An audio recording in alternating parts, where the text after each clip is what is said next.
कभी कभी राजनीति सिर्फ कुर्सी का खेल नहीं होती, कभी कभी वो संघर्ष की तपस्या होती है।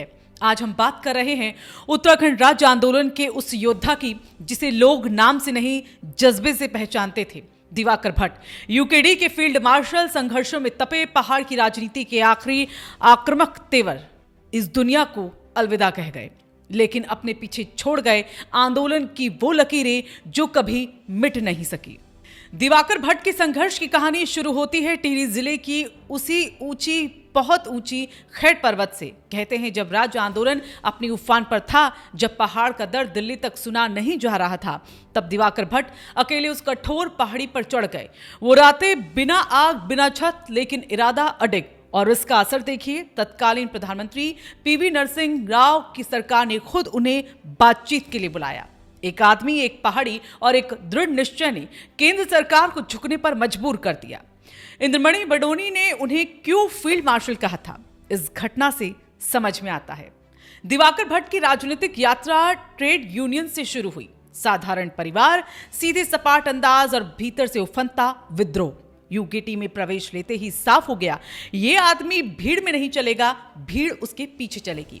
सभा में खड़े होकर सरकार को ललकारने का उनका अंदाज कुछ अलग ही था।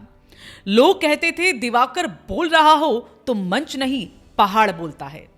उनकी आवाज में वो कड़कपन था जिससे बड़े बड़े अफसर, बड़े बड़े मंत्री बेचैन हो जाते थे। यूकेडी के संरक्षक इंद्रमणि बडोनी, जिन्होंने अपनी जिंदगी आंदोलन को दे दी, वो जब दिवाकर भट्ट को फील्ड मार्शल कहकर बुलाते थे तो इसके पीछे वजह थी फील्ड मार्शल, क्योंकि वो पहाड़ के दर्द को हर मंच पर दहाड़ में बदल देते थे। वो आंदोलन की हर छोटी बड़ी रणनीति में अग्रिम पंक्ति में रहते थे। और सबसे बड़ी बात, वो टूटते नहीं थे, झुकते नहीं थे। राजनीति में ऐसे नेता बहुत कम होते हैं जिनके पास कुर्सी कम, कद ज्यादा होता है। दिवाकर भट्ट उन्हीं में से थे।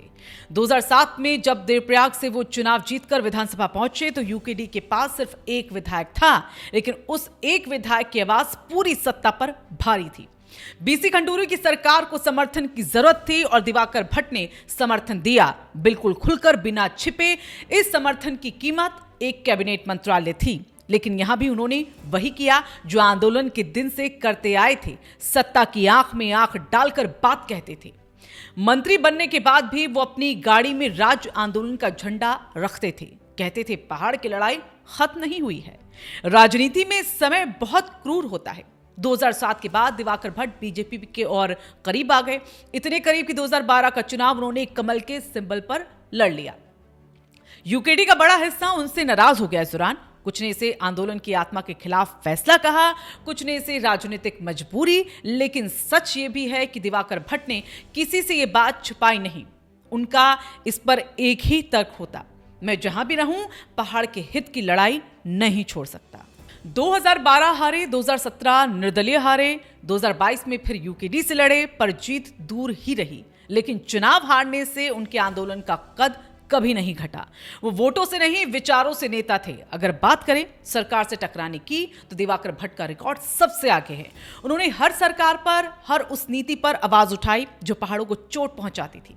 सड़क हो, शिक्षा हो, पलायन हो या रोजगार, टिहरी बांध का प्रभाव हो या फिर पहाड़ी पर्यावरण, दिवाकर भट्ट का तेवर कभी नरम नहीं पड़ा। कई बार विधानसभा की कार्रवाई में उनकी एक एक लाइन समाचार चैनलों की हेडलाइन तक बन जाती थी।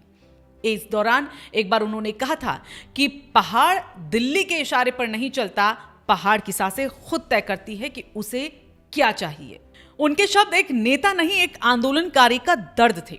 उत्तराखंड क्रांति दल आज कमजोर जरूर है, लेकिन इसका इतिहास, इसकी आत्मा, इसके सिद्धांत दिवाकर भट्ट जैसे लोगों की वजह से जिंदा है। उनके विचार क्या थे? पहाड़ को नीति से नहीं, नीति निर्माता से समझो। पलायन सिर्फ आंकड़ा नहीं है, एक परिवार का टूटना है। पहाड़ की जमीन पर बाहरी फैसला थोपा नहीं जाना चाहिए। उत्तराखंड को छोटे छोटे आर्थिक जोन में बांटकर विकास मॉडल बनाना चाहिए। और उनका सबसे बड़ा वाक्य, हम राज्य बने हैं पर अभी पहाड़ स्वतंत्र नहीं हुआ। यूकेडी में उनका कद बड़ा इसलिए नहीं था क्योंकि वो सबसे पुराने नेता थे, बल्कि इसलिए क्योंकि वो सबसे सक्रिय विचार थे। दिवाकर भट्ट के बारे में कई किस्से पहाड़ों में मशहूर हैं। अपने अंतिम दिनों में दिवाकर भट्ट न्यूरो की गंभीर समस्या से जूझ रहे थे। देहरादून के एक निजी अस्पताल में इलाज चला, पर वो बच नहीं सके। 79 साल की उम्र में ये पहाड़ी योद्धा अपनी लड़ाई हार गया।